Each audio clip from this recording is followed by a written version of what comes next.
Izakhamuzi zithi imigwaqo eminingi igeleza indle kanti lokhu kubeka engcupheni impilo yazo.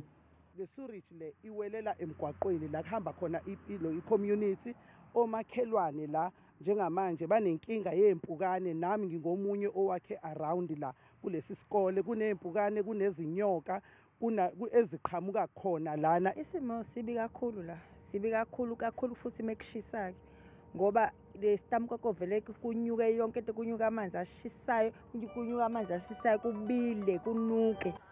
Kubikwa ukuthi amanye amapayipi Endle lokhu aqhuma eminyakeni e15 edlule kodwa lutho kulungiswa nosekuphazamise ukufunda esikoleni samabanga aphansi i-Piet Primary.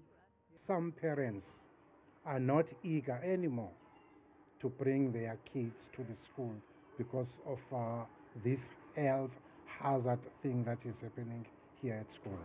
Lesi simo sesiqubule imibuzo ngokusebenza kukamasipala. And we seem to have our priorities wrong on a regular basis, and our expenditure is not on core functions of the municipality. Hence we sit with problems of lack of sanitation, lack of water, basic service delivery, electricity, and the list goes on. Izakhamuzi zinxuse iziphathimandla kuba zilungise ngokusheshsha lesi simo kanti umasipala waseMsunduzi awukaphenduli ngalezi nsolo.